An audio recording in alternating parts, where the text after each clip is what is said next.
Welcome to my channel physical education by Sarang Pandey. आज जो हम चैप्टर के साथ आए हैं वो क्लास 12 का बहुत ही इंपॉर्टेंट चैप्टर नंबर 3। सो बिना टाइम वेस्ट किए हम चलते हैं चैप्टर की तरफ। और चैप्टर जो है yoga as a preventive measures means आपको इन चैप्टर का वेटेज ऑफ चैप्टर्स जो है वो टोटल नंबर ऑफ 7 नंबर के हिसाब से इस चैप्टर को हम फटाफट कवर करते हैं। और उस कवर के साथ साथ हम उन इंपॉर्टेंट चीजों को देखेंगे जो जल्दी जल्दी कवर करने के बाद एक शॉर्ट वीडियो में पूरी सारी चीजों को कवर किया जा सके।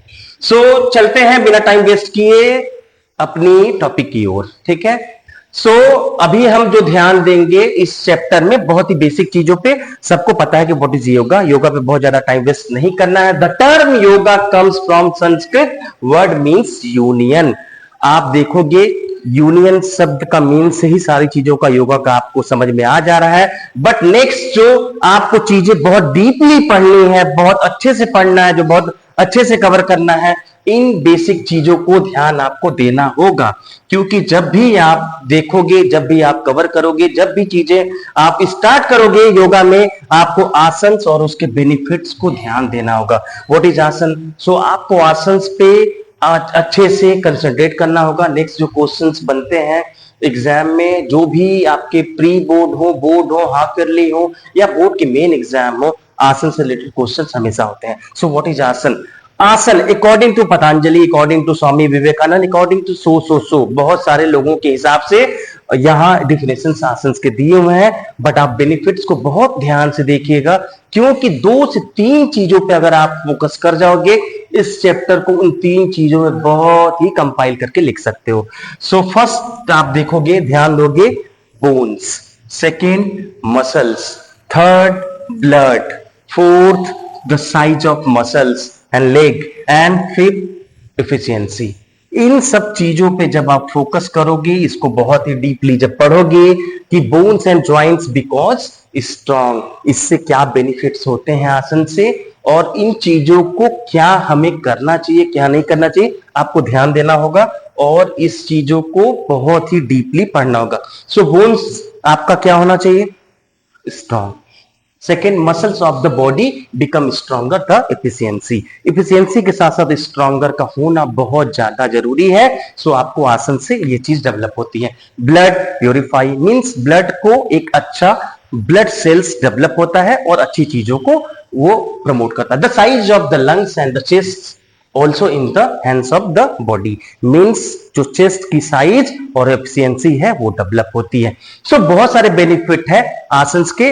इसको आप 4-5 पॉइंट में लिख लोगे। लॉन्ग में पूछता है तो 4-5 जब आप करोगे तो बेस्ट उसका आंसर होगा। और नेक्स्ट अगर कोई छोटा से पूछता है 2 नंबर या 3 नंबर्स में क्वेश्चन, तो 1-2 पॉइंट लिखोगे, आपको पूरा नंबर्स मिल जाएंगे। क्लियर? आई होप कि आपको समझ में आ रहा होगा। हम नेक्स्ट बिना टाइम वेस्ट किए हुए टाइम उसको कवर करते हैं आगे टॉपिक को। देखो जो हम टॉपिक आगे कवर करने जा रहे हैं वो बहुत ही इंपॉर्टेंट है, और इससे related short question, long question और उसकी जो समरी होती है पूरी आपको सामने देखने को मिलेगी। इससे रिलेटेड क्वेश्चंस बनता ही बनता है।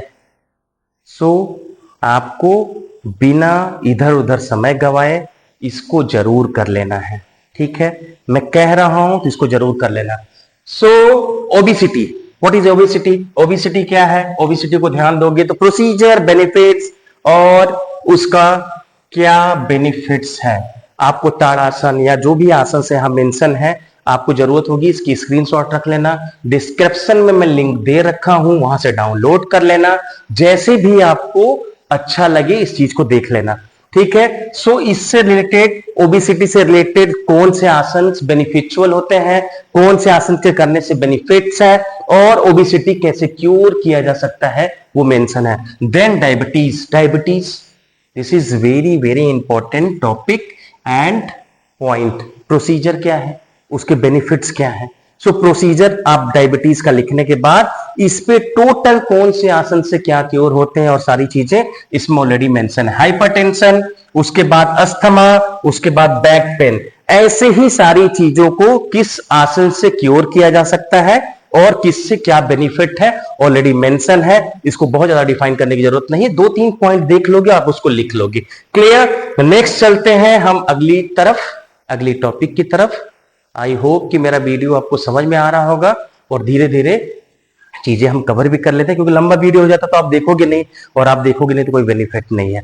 देखो यार, मैं कोई इधर उधर इंजीनियर या डॉक्टर नहीं हूं जो कि दूसरे सब्जेक्ट हो कि फिजिकल एजुकेशन पढ़ाऊं। मैं फिजिकल एजुकेशनिस्ट हूं, फिजिकल एजुकेशन से बिलोंग करता हूं। फिजिकल एजुकेशन मेरा अपना सब्जेक्ट रहा है, सब्जेक्ट है, और मैं फिजिकल एजुकेशन पढ़ाता हूं, इस चीज का गर्व है। ठीक है, बहुत ज्यादा नहीं, बट जो पढ़ा रहा हूं आपको एग्जाम की पर्पज से पढ़ा रहा हूं, इसको बहुत ध्यान से कर लोगे। आपको बता दूं, इस चैप्टर से कोई भी आपको प्रॉब्लम्स नहीं होंगी। क्लियर? चलिए आगे हम क्लियर करें इसको। आपको yoga as a preventive measures में आपको देखोगे ये सारी चीजें, ओबेसिटी जैसे यहां पे मेंशन है, उससे आसन, definitions, benefits and diagram, means ये चारों कैटेगरीज हम इस पे मेंशन कर रखे हैं। इनको आप जब देख लोगे आप उसके हिसाब से इसको आराम से कर लोगे, बस थोड़ा सा फोकस करने की जरूरत है।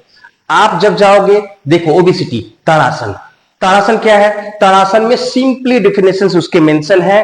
Tadasan mountain pose, this is called mountain pose or standing asan in the modern yoga as exercise. It is not described in the medieval health yoga text. It is the basis of survival other ascending asanas. Clear? ये हो गया definitions. और उसके बाद benefits. इसके benefits क्या है? Benefits दूसरे कॉलम मेंशन है, it is improve body posture and reduce flat foot feet problems, knee things and वगैरह वगैरह वगैरह, बहुत सारी चीजें हैं जो इसके बेनिफिट्स हैं। आप एक बार जरूर इसको देख लेना। एंड डायग्राम आप देख ही रहे हो, सुंदर सा ऐसे खड़ा होकर कर रहा है, ठीक है, उस पर मत जाना, ध्यान मत देना, इस पे ध्यान देना, इन सब चीजों पे, ठीक है, उसी फोकस करना है। ठीक है, आगे हम लोग बढ़ते हैं। वैसे कटि चक्रासन, पवन मुक्तासन और मत्स्य आसन, हतासना और सारे आसन जितने हैं इसमें मेंशन है, जो जिससे जिससे फायदा है। उसके बाद आप आओगे सेकेंड चार्ट, जब देखोगे डायबिटीज का, डायबिटीज के डिफिनेशंस दे रखे हैं, और उससे जो डिफिनेशंस, बेनिफिट्स और डायग्राम, और जो आसन से क्योर होती हैं सारी चीजें ऑलरेडी मेंशन है। सेम चीजें हैं, आप उसको भी देख सकते हो। वैसे ही आगे हाइपरटेंशन के लिए दिया हुआ है, हाइपरटेंशन के भी मीनिंग इंपॉर्टेंस दे रखे हैं। सेम वैसे ही कॉलम्स उसके भी बना रखे हैं, हाइपरटेंशन के आसन, डेफिनेशंस, बेनिफिट्स एंड डायग्राम। तो आप देख के इसको कर सकते हो, इसको केवल रटना है, ये कोई बहुत डिफिकल्ट और बहुत समझने की चीज नहीं है। 3 से 4 चीजें योगा में लिखने का पैटर्न जान लोगे, आपको दुनिया में कोई नहीं रोक सकता थर्ड चैप्टर के किसी भी क्वेश्चंस को छोड़ने के लिए। ठीक है, सो आगे हम चलते हैं अस्थमा। अस्थमा में देखो सेम चीजें हैं जो पीछे हम डिफाइन कर चुके हैं, सेम चीजें इसमें है, बस केवल आसन चेंज होते हैं, बेनिफिट चेंज होते हैं, डिफिनेशन चेंज होता है, बट आपके डिजीजेस अलग अलग होते हैं।